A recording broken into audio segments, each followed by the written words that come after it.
இப்போ வர 22ஆம் தேதி இந்த ஜாயிண்ட் ஆக்ஷன் கமிட்டி சார்பாக தமிழ்நாட்டுக்கு 3 முதலமைச்சர்களும் மற்றும் 20க்கும் மேற்பட்ட கட்சி தலைவர்களும் வர்றதா நம்ம செய்திகளை பார்க்கிறோம். சோ இந்த விஷயம் தேசிய அளவுல நிச்சயமா விவாத பொருள் ஆகக்கூடிய சூழல்ல ஒரு விஷயத்தை இம்பாக்ட் கிரியேட் பண்ணுமா? அது மட்டும் இல்லாம இந்த விஷயத்தை தடுக்க முடியும் அப்படின்னு நினைக்கிறீங்களா? நிச்சயமாக தடுக்க முடியும் என்கிற நம்பிக்கை பிறந்திருக்கிறது. தடுக்க முடியும் என்று சொன்னால் இன்றைக்கு ஓம் பிர்லாவினுடைய பதட்டம் தான் தடுக்க முடியும் என்கிற நம்பிக்கையை கூட்டி இருக்கிறது.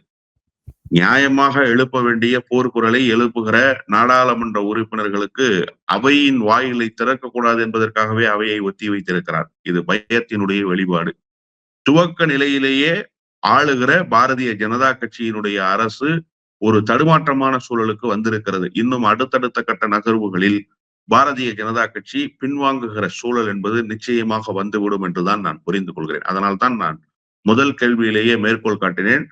பஞ்சாப், ஹரியானாவினுடைய விவசாயிகளினுடைய போராட்டத்தின் வீரியத்தை போலவே இப்போது தமிழ்நாடு மட்டுமல்ல, தமிழ்நாடு முதலமைச்சர் முன்னெடுத்திருக்கிற இந்த அறைகூவல் என்பது ஒட்டுமொத்த இந்திய துணைக்கண்டத்திலும் எதிரொலிக்கும். இது ஒரு சண்டமாருதத்தை செய்வதற்கு தயாராகிவிடும். அடுத்த கட்ட நகர்வை நோக்கி இது நகர்கிற போது பாரதிய ஜனதா கட்சி வேளாண் திருத்த சட்டத்தை கைவிட்டதை போல இந்த டீலிமிட்டேஷனுக்கான முன்னெடுப்பையும் கைவிடுகிற சூழல் என்பது நிச்சயமாக வந்து சேரும் என்றுதான் நான் புரிந்து கொள்கிறேன்.